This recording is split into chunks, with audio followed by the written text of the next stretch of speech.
আসসালামু আলাইকুম প্রিয় দর্শক, আপনাদেরকে শুভেচ্ছা সহ আমন্ত্রণ জানাচ্ছি বাংলা ভিউ রাতের সংবাদে। সাথে আছি আমি আয়েশা রুনা। প্রথমেই লতিফ ট্রেভেলস সংবাদ শিরোনাম।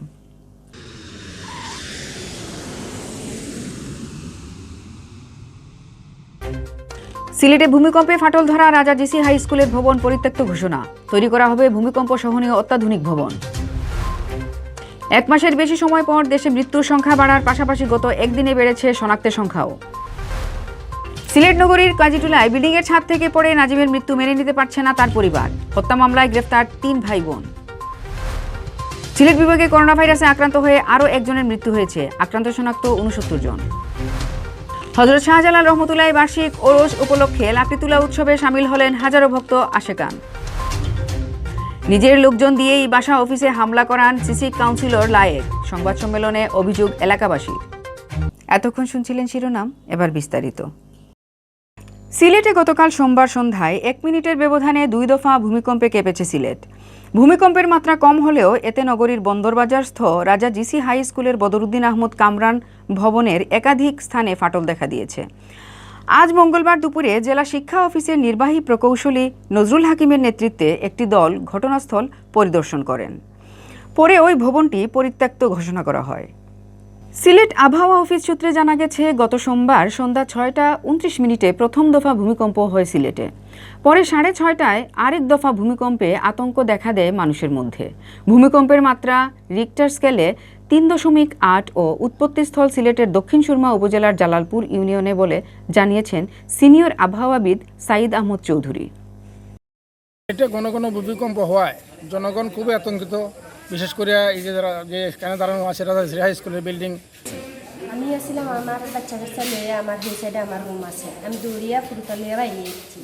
আইসি বাদে ও জায়গাত আমি গাছের হবায় বাইরে আসছি, আইসি বাদে দিয়ে একটা শব্দ হয়েছে।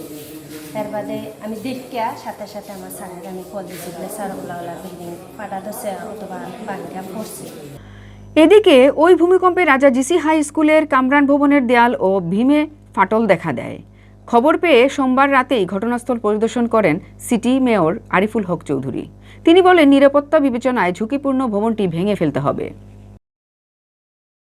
এই ভবনটা কবে হয়েছিল এবং এটার ফাউন্ডেশন কি ছিল, এটাদের এখানের আমাদের লেআউট প্ল্যানটা কি, এগুলা দেখে আমাদের এখানে অন্য কোনো ত্রুটি কারণে চলে গেল কি, এটাই আমি আজকেই বললাম। এটা মানে দেখেই বর্তমান পরিস্থিতি দেখে বোঝা যাচ্ছে যে এটাকে, তবে কালকে আমাদের প্রকৌশলীরা দেখবে।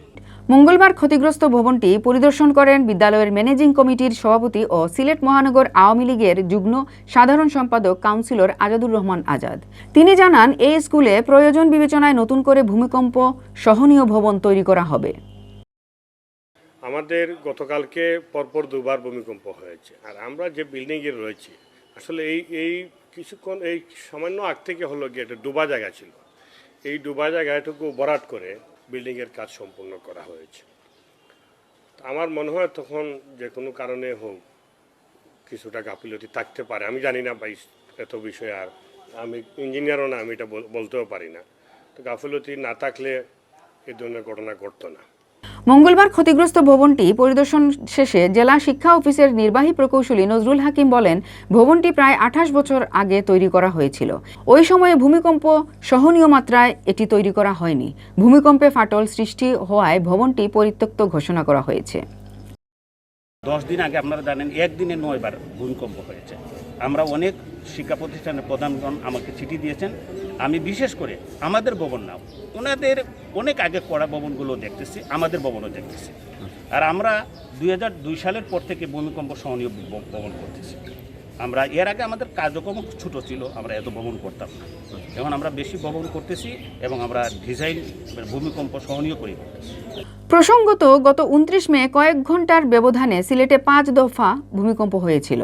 ধারাবাহিক ভূমিকম্পে বর্তমানে মানুষ আতঙ্কগ্রস্ত, অনেকেই শহর ছেড়ে গ্রামে চলে যাচ্ছেন। 1 মাসের বেশি সময় পর দেশে মৃত্যুর সংখ্যা বাড়ার পাশাপাশি গত একদিনে শনাক্তের সংখ্যাও বেড়েছে। মহামারী করোনা ভাইরাসে দেশে গত 24 ঘন্টায় আরও 44 জনের মৃত্যু হয়েছে, যা 1 মাসের মধ্যে সর্বোচ্চ। এর আগে সবশেষ 8 মে 45 জনের মৃত্যুর তথ্য জানানো হয়েছিল। এই সময়ে নতুন করে ভাইরাসটি শনাক্ত হয়েছে 2322 জনের শরীরে, 1.5 মাসের মধ্যে সর্বোচ্চ। এর আগে সব শেষে গত 29 এপ্রিল 2341 জন শনাক্তের তথ্য জানানো হয়। আজ মঙ্গলবার বিকেলে স্বাস্থ্য অধিদপ্তরের সংবাদ বিজ্ঞপ্তিতে এ তথ্য জানানো হয়েছে। স্বাস্থ্য অধিদপ্তর জানায়, গত 24 ঘন্টায় 19,165টি নমুনা পরীক্ষা করে 2322 জনের শরীরে ভাইরাসটি শনাক্ত হয়। 1 মাসের বেশি সময় পর দেশে দৈনিক করোনার সংক্রমণ শনাক্ত রোগীর সংখ্যা 2000 ছাড়িয়েছে। এই সময়ে করোনা ভাইরাসে সংক্রমিত 44 জনের মৃত্যু হয়েছে। এ নিয়ে দেশে মৃত্যুর সংখ্যা দাঁড়িয়েছে 12,913 জনে। নতুন যারা মারা গেছেন তাদের মধ্যে পুরুষ 27 জন ও নারী 17 জন। গত 24 ঘন্টায় 2062 জন করোনা মুক্ত হয়েছেন। সব মিলিয়ে দেশে করোনা থেকে সুস্থ হওয়া রোগীর সংখ্যা 7,55,302 জন।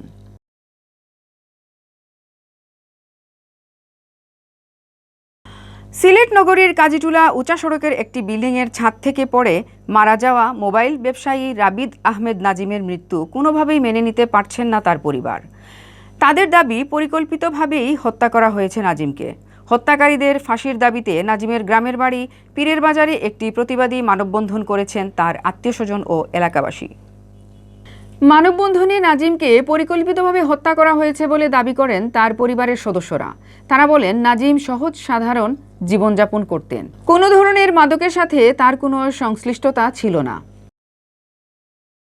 নাজিমকে যতদিন থেকে চিনি এই এলাকার মানুষ, কোনোদিন আমি আজকে 10 বছর থেকে আছি জনপ্রতিনিধি হিসাবে, নাজিমের উপরে কেউ এই খুনিদের ফাঁসি চাই এবং এই বাতিজার মতো আরো কেউ মা বাবার মুখ যে খালি না হয় এই সন্তান কুলে নিয়ে আমি কসম খাইতেছি। নাজিরের বাড়িতে গিয়ে দেখা যায় শোকে বিহবল স্ত্রী 3 সন্তান নিয়ে হতবিহবল হয়ে পড়ে আছেন। তিনি জানান, নাজিমের সাথে ছিল তার সুখের সংসার। আমরা সাংসারিক দিক দিয়ে কোনো আর্থিক কোনো সমস্যা না, সাংসারিক দিক দিয়েও আমরা কোনো সমস্যা না। আমরা 3টা বাচ্চা না, আমরা এই ব্যাপারে কোনো কিছু আমরা জানতাম না। আমরাও কালকে তার মৃত্যুর ঘটনার পরে আমরা জানছি তাই একটা বাসা ভাড়া দিয়া 2 বছর ধরিয়া থাকছেন। প্রশাসনের কাছে এটাই হাত, স্বামীরে যারা নির্মমভাবে হত্যা করছে, ষড়যন্ত্র করিয়া যারা হত্যা করছে, যারা বাসা আসলা, যারা চক্রান্ত করিয়া তাদের হত্যা করছে, আমি তারা বিচার চাই। মা বাবার বিচার চাই, বাসি চাই। যারা মা বাবারে খুন করছে তারা বাসি চাই। নিজের ছেলের অকাল মৃত্যু মেনে নিতে পারছেন না তার বাবা নূর মিয়াও। আপনার আবিদ্যার আব্বা বলে বলেতে আপনি জো করুকা ফুট করে মেডিকেল আউকা তাই ফার্স্ট চালাতন পড়ে গেছেন। বাবারে হাসা কথা হয়, আমার ভয় সিগারেট খাইতে ফানও খায় না, তা সাজাইছে হয়তো দিছে গরত রাখছে ইয়া বেটে। আমার দাবিটা আছে, আমার সুস্থ বিচার চাই, এর আর বাসি চাই। আমার বাচ্চার মারছে যে আল্লাহ বিচার করুক, আপনারও দেখো চেষ্টা করে। এদিকে নাজিমের মৃত্যু রহস্য খুঁজে বের করতে সিলেট নগরে তার সাথে ফ্ল্যাটে বসবাসকারী 2 তরুণ ও 1 নারীকে গ্রেফতার করেছে পুলিশ। চাওয়া হয়েছে 7 দিনের রিমান্ড। এদিকে ময়নাতদন্ত শেষে পরিবারের কাছে হস্তান্তর করা হয়েছে নাজিমের লাশ। সিলেট বিভাগে প্রতিনিয়ত বাড়ছে করোনা ভাইরাসে আক্রান্তের সংখ্যা, সেই সাথে বাড়ছে প্রাণহানি। গত একদিনে আরও 1 জনের মৃত্যু হয়েছে, সেই সাথে আক্রান্ত শনাক্ত হয়েছেন 69 জন। মঙ্গলবার স্বাস্থ্য অধিদপ্তরের সিলেট বিভাগীয় পরিচালক ডাক্তার সুলতানা রাজিয়া স্বাক্ষরিত এক প্রতিবেদনে এসব তথ্য জানানো হয়েছে। প্রতিবেদনে উল্লেখ করা হয়, গত 24 ঘন্টায় সিলেটের 4টি ল্যাবে নমুনা পরীক্ষায় 69 জন করোনা আক্রান্ত শনাক্ত হন। নতুন এই 69 জন সহ সিলেট বিভাগে করোনা প্রমাণিত রোগীর সংখ্যা দাঁড়িয়েছে 23,221 জন। একই সময়ে সুস্থ হয়েছেন 62 জন করোনা আক্রান্ত ব্যক্তি। এ নিয়ে সুস্থ হওয়ার সংখ্যা দাঁড়ালো 21,779 জনে। গত 24 ঘন্টায় সিলেট বিভাগে করোনায় 1 জনের মৃত্যু হয়েছে। এ নিয়ে মঙ্গলবার সকাল 8টা পর্যন্ত সিলেট বিভাগে করোনায় মৃতের সংখ্যা বেড়ে দাঁড়ালো 425 জনে।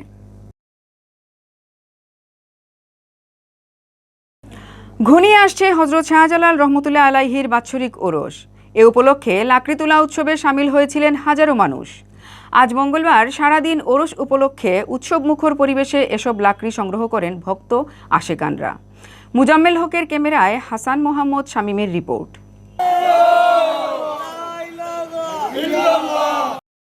করোনা মহামারীর কারণে 700 বছরের ইতিহাসে প্রথমবার গত বছর হয়নি শাহজালাল রহমতুল্লাহি আলাইহি মাজার শরীফের ওরস। এবারও ওরস হবে কিনা তা নিয়ে আছে অনিশ্চয়তা।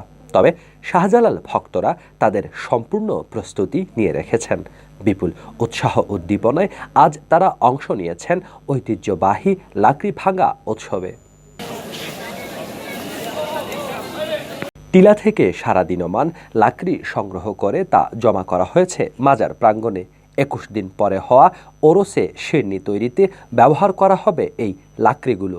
মূলত 26 শাওয়ালকে সিলেট বিজয়ের দিন ধরে করা হয় লাকড়ি তোলা উৎসব। লাক্কাতুরাস্ত যে টিলাটিতে শাহজালাল রহমতুল্লাহি আলাইহিম বসেছিলেন সেখান থেকেই সংগ্রহ করা হয় মাজারের ওরসে শিরনি তৈরিতে ব্যবহৃত এই লাকড়ি। এর পেছনে আছে অলিকুলের শিরোমণি শাহজালালের চমৎকার গল্প। সবচেয়ে প্রাচীন একটি উৎসব এবং প্রায় 700 বছরের অধিককাল সময় থেকে এই অনুষ্ঠান চলছে। হযরত শাহজালাল রহমতুল্লাহ আলাইয়ের একটি ঐতিহ্য, ওনার পালন করা একটি অনুষ্ঠান। আজকের এই তারিখ শুধু যে এটা লাকড়ি কাটার চেয়ে, এটা আজকের এই তারিখ হচ্ছে গিয়ে সিলেট বিজয় উৎসব। আজকের এই তারিখেই হযরত শাহজালাল সিলেট বিজয় করেছিলেন। সেই সময় তিনি তার ভক্তদেরকে নিয়ে হেঁটে হেঁটে এখানে এসেছিলেন। তিনি তার ভক্তদেরকে সেই সংবাদ জানান এবং জানিয়ে তার জন্য একটি দোয়া করেন, ফাতেহা পাঠ করেন, যেটা এখনও সেই পরম্পরা চলছে, এখনও সেখানে ফাতেহা পাঠ হয়।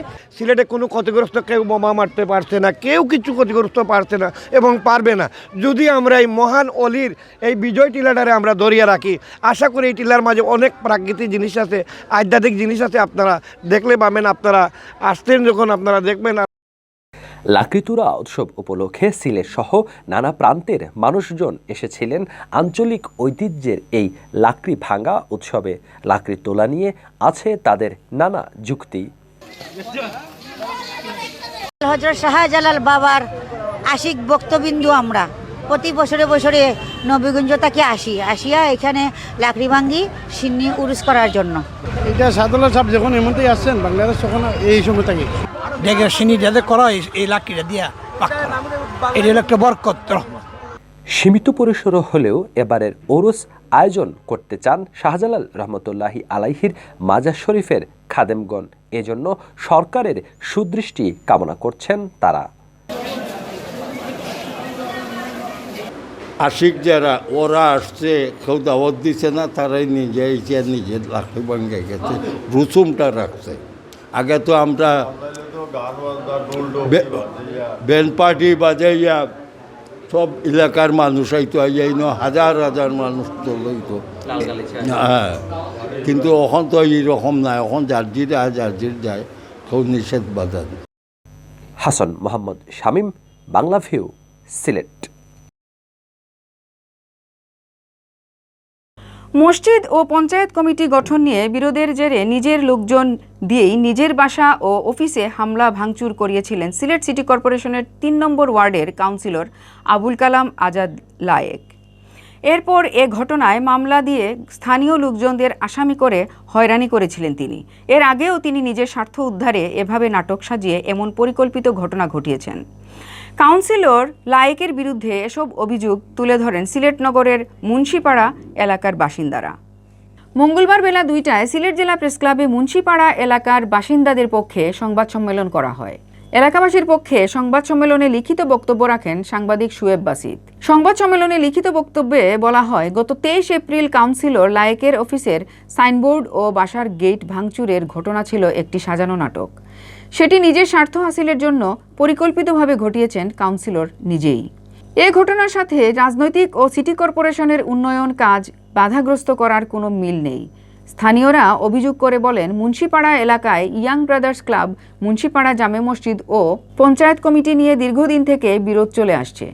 এই বিরোধের জেরে কাউন্সিলর লায়েক নিজের লোকেদের দিয়ে তার অফিসের সাইনবোর্ড ও বাসার গেট ভাঙচুর করেছেন।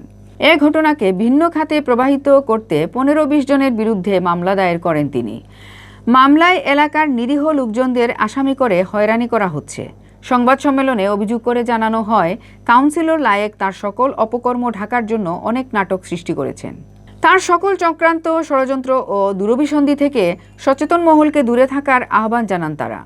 সেই সাথে তার দায়েরকৃত মিথ্যা ও ষড়যন্ত্রমূলক মামলার হয়রানি থেকে সরকারের ঊর্ধ্বতন কর্তৃপক্ষের সহযোগিতা চান এলাকাবাসী। সংবাদ সম্মেলনে জানানো হয়, কাউন্সিলর লায়েকের হয়রানি বন্ধ ও তার বিরুদ্ধে আইনানুগ ব্যবস্থা গ্রহণের দাবিতে গণস্বাক্ষর সংগ্রহ অভিযান সহ নানা আন্দোলন কর্মসূচি গ্রহণ করা হবে।